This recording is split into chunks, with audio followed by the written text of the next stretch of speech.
Listening activity number 11. Now look at the map of Mapletown.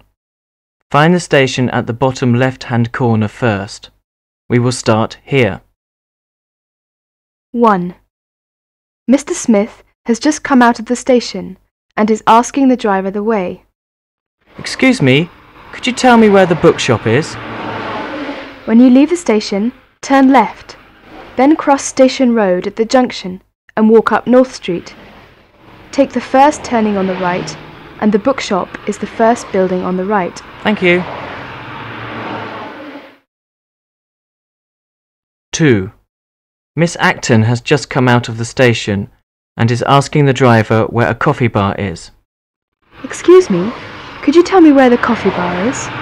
Go straight along Station Road, past the zebra crossing until you reach a crossroads with Market Street. The coffee bar is facing you on the right corner. Thank you very much.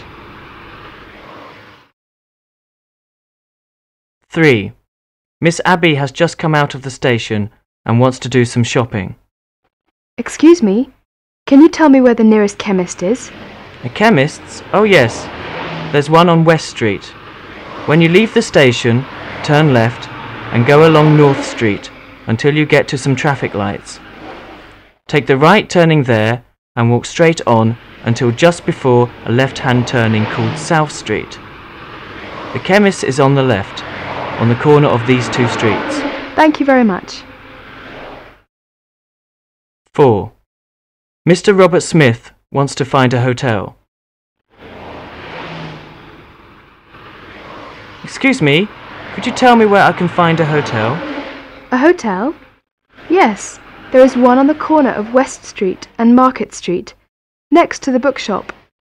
The corner of West Street and Market Street, next to the bookshop, is that right? Yes, that's right. Thank you very much. Goodbye. Goodbye and have a nice day. 5. Mary and Jack want to visit the art museum. They don't know where it is. Excuse me, could you tell us where the art museum is? Yes, it's on Market Street, opposite the hotel. Thank you very much. That's okay.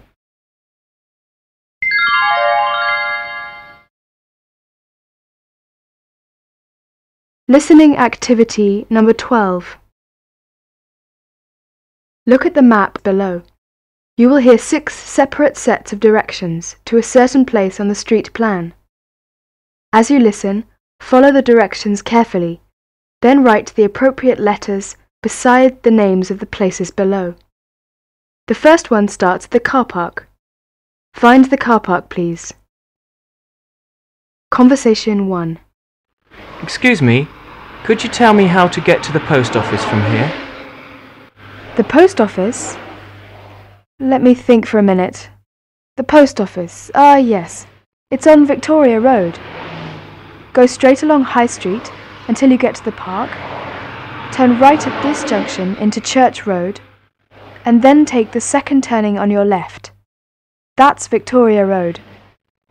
The post office is in the middle of the block on your left, opposite the church. Conversation 2. Excuse me, I'm trying to find the bank. Do you know where it is? The bank? Let me see now. We are on Lake Street, so you go down this road until you come to Victoria Road. Turn left and the bank is on your right. It takes up the whole block between Lake Street and Church Road. You can't miss it. Conversation 3. Excuse me, please. Could you tell me how to get to the Windsor Hotel? Yes, I think it's on Oxford Road. When you come out of the church, turn left and walk to the junction with Church Road, where you turn right. Go up Church Road, past the coffee shop on your left, and the Windsor Hotel is on your right, just past the coffee shop. Conversation 4. Excuse me, I'm trying to find a Chinese restaurant. Do you know where it is? A Chinese restaurant? Yes, there's one on High Street. When you come out of the church, go straight up Church Road until you reach High Street. Turn left, and it's the second building on your right. I see. Thank you very much. You're welcome. Conversation 5. Excuse me, could you tell me if there's a newsagent somewhere around here? Yeah. Now then, when you come out of the park, you go straight on Church Road, you'll come to a crossroads. Turn right here, and there's a newsagent's on your right, at the end of that road, on the corner of Lake Street. Thanks a lot. Conversation 6. Excuse me, I'm looking for a grocer's shop. Is there one nearby? Yeah. So just walk along Victoria Road. You will see a coffee shop on your left, and turn left at the junction into Church Road. Carry on down this road. Past another crossroads, you will see a building on the right. Past the building on your right, the grocer's shop is standing at the corner of Church Road and High Street, opposite the park. At the corner of Church Road and High Street, opposite the park. That's great, thanks a lot. Listening activity number 13. You are going to listen to a conversation between Janet and her friend. Janet is telling her friend about her holiday. As you listen, write down brief notes in the box below about her holiday.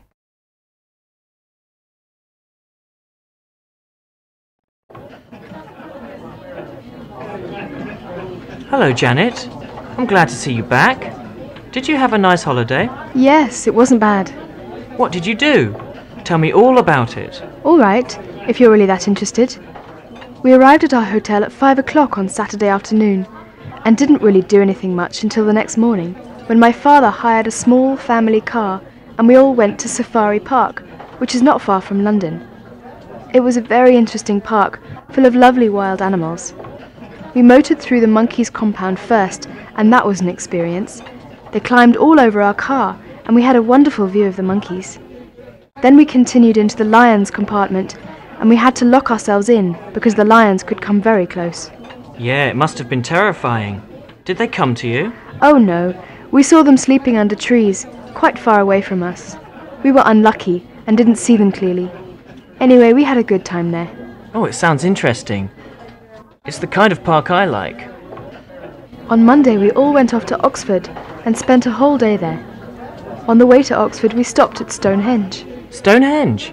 It reminds me of my own experience when I was a student at Oxford. Oh yeah. I thought it would be rather a romantic thing to do a drive off in the early hours of the morning and watch the sun rise behind the stone. So... That was a good idea. Did you do it? Yes, I went there with some of my classmates. When we got there, it was still dark. It was very cold and wet. We stayed in the car and waited for the sun to come up. Well, did you see it? No. When it began to get a little bit light, we couldn't see anything at all because there was so much fog around. Oh no, I'm sorry to hear that. But it was a beautiful day when we got there. We took lots of photographs there. You were lucky. Well, did you do any sightseeing in London? Yes. The next 2 days we stayed in London. On Tuesday we joined a sightseeing tour run by London Regional Transport, an excellent introduction to all London's principal sights. We visited Trafalgar Square, Westminster Abbey, the Houses of Parliament, and about 11:30 we were at Buckingham Palace and saw the changing of the guard there. Yes, the changing of the guard always takes place at 11:30 at Buckingham Palace, from May to July every day. During winter, it's on alternate days. We also went to Tower Bridge and the Tower of London. Anyway, we were pretty tired, so we went to bed very early. The next day we went to Greenwich by boat from Westminster Pier. Oh, it sounds wonderful. A unique way of seeing some of London's most famous landmarks is to take a trip on one of the passenger boats which follows the River Thames through the heart of London. Yes, that's my favourite part of a holiday, just relaxing. And the day after that, we went shopping for presents and souvenirs. I brought some really lovely things back. You should see some of them. And then in the evening, we went to the cinema and saw a really great film. What was it? It was called Star Wars. It was really exciting. You'll have to go and see it. Oh yes, I've heard it's good. I should go. Well, I'm thinking of going to London for my next holiday actually. Oh, you should. And then the last day, Friday, unfortunately it rained all day, so we stayed in the hotel. But we had quite a good time playing table tennis. Then the next morning, we got up pretty early and left the hotel at 10 to give us plenty of time to get back. Yeah, it's a long journey. You must have been tired. Yes, we were. But then we had Sunday to recover before I started work again.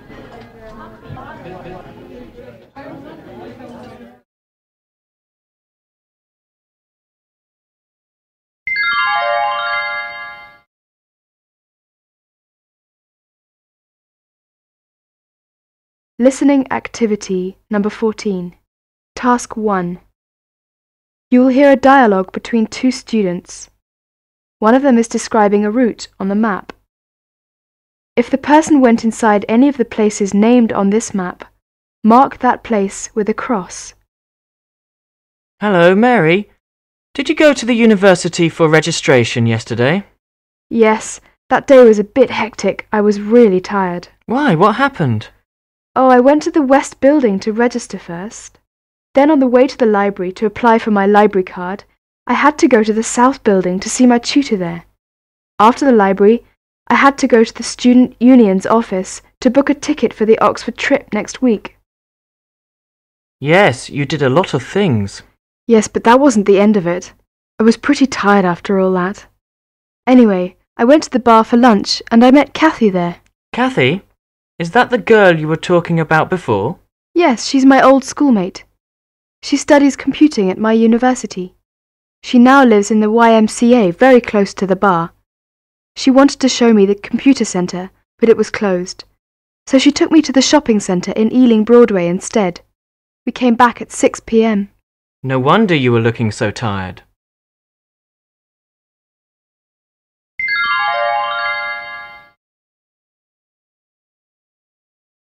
Listening activity number 15.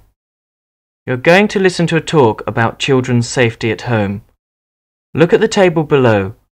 Listen to the talk and fill in the missing information in the correct column. Over 500,000 children under 5 are taken to hospital each year after an accident at home.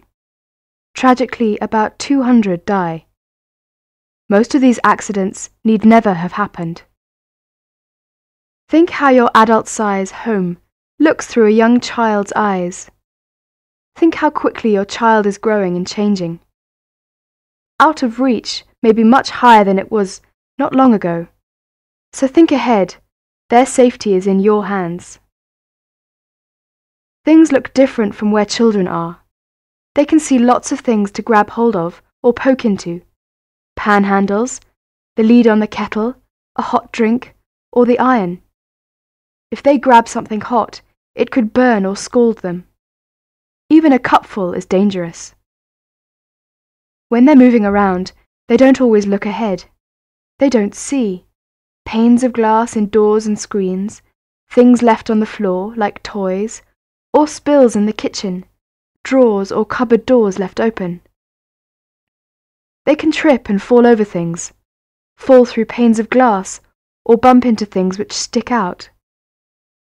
Children like to explore and soon learn to open things. They can find lots of things you thought were hidden away, like in a kitchen cupboard or under the stairs. They can find medicines and household cleaners. All these can harm them. Matches, lighters, knives, and other sharp tools, plastic bags, and things they could choke on, like peanuts. Children don't know which things are dangerous. For instance, they can't tell the difference between lemonade and terps. As children grow and explore, they see new things they want to reach and play with. They can climb the stairs on their own, but then they don't know how to get down again safely. Climb on a chair to reach a window, then they could fall out of it. Climb inside things, like cupboards and freezers. Reach switches and knobs and turn them on and off. They could be anywhere. If you can't hear them playing, please go and look for them. Keeping a constant eye on them as they move around is very difficult. You can't be everywhere at once, and anyway, it's important for them to learn about the world around them. But you can help keep them safe by planning ahead and making the right arrangements. You can store all medicines and household chemicals out of reach of children. Make sure they're not left lying around. Make it more difficult for them to touch or grab hot things. For instance, turn pan handles away from the front of the cooker. Use a short or curly lead on an electric kettle. Make sure all fires and heaters are guarded. Use barriers on stairs and in doorways until they have learned to move around safely. Fit safety glass at low level. Make sure things are not left around on the floor or the stairs. This is safer for you as well as for them. Teach them about safety. Show them how to do things safely, like going up and down the stairs. Tell them about how hot things could hurt them.